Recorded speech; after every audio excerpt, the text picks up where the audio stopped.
fashion designer Prabal Gurung has always been stitching this story on the runway, his story. And now that story is written down on paper. Yeah, in his new memoir called Walk Like a Girl, Gurung talks about his journey from growing up in Nepal to becoming a high-end fashion designer here in New York.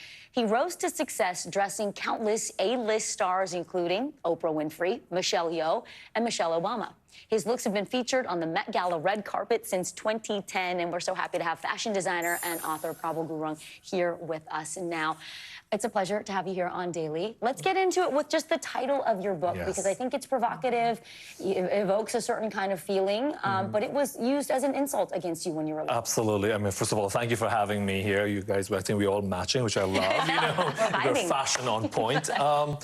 Going back to the title, you know, it was a term that was thrown at me to shame me, but I decided to reclaim it and give it some power, because, you know, Walk Like a Girl is to walk through the world with courage, defiance, softness.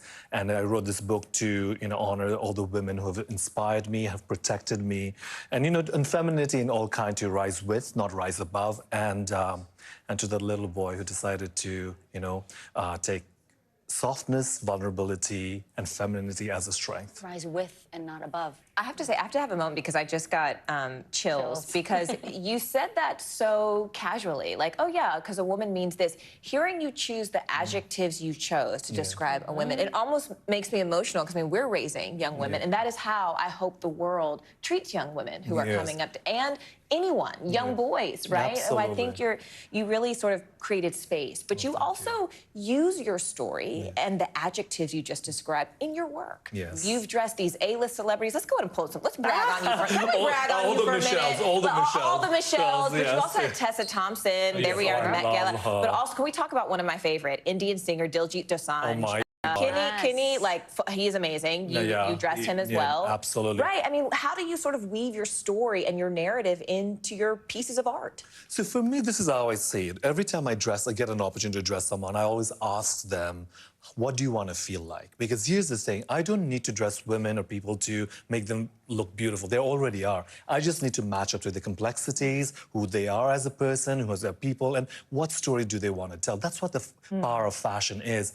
And especially in Met Gala, I always ask them, what do you want to feel like? And someone like Diljit was like, you know, you have two options, to wear a, you know, tailored suit, and then he was like, we talked about his heritage, and it's about like, how often do you see a brown person, you know, in his full glory, showing up at the Met Gala? And in this space. Yeah, exactly. And then to be able to show up and, you know, unapologetically, because at the end of the day, that's what we want to do. Be ourselves, be completely in our skin, and be like, here we are, own this space, and, you know, bring everyone who looks different along with us.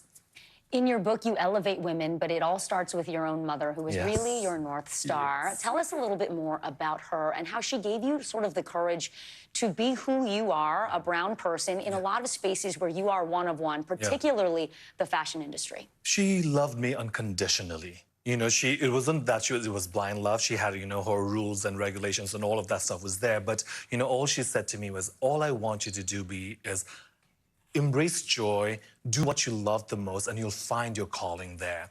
And along the way, she always said to me that make sure that whatever comes your way is just not for you, that you leave something behind. Because at the end of the day, we all have to go. What we leave behind becomes a legacy. And legacy doesn't always have to be the biggest thing. It can be the smallest thing. So I think that love, unconditional love, being able to see me, you know, and allow me to wear my sister's clothes and not even be like unapologetic. She's like, she wasn't like, oh my God, you should wear this, you shouldn't, nothing like that. She was just like, you are happy wearing it, you know? And that's what I feel at the end of the day, that's what we want to do. Forget about us children, like, you know, even as adults, in the world that is so fraught and we don't see eye to eye, all we want to see is each other and celebrate, you know, not tolerate, but celebrate. You know, that's what, Give people that space to be who they are. Bravo, I just feel like I went to church. Yeah. Or the boudoir, or the synagogue, honey. I feel like I just got a word. And I love fashion. I love your work. I can see but I love you even more after this conversation, because I think those are words for all of us, those of us who do find ourselves as one of one in these spaces. Of course. And those of us who are raising children, may they be more like Prabal. Oh, thank you. And may there be more like you too, and who welcome stories like this. problem, Gurung. Thank you so much. The book is called Walk Like a Girl. Y'all read it. You'll love it. Stay right here. Coming up next, we're going to get a first look at the new Bruce Springsteen biopic. See more of Jeremy Allen White rocking out. All of that when we come back. More NBC News Daily right after this.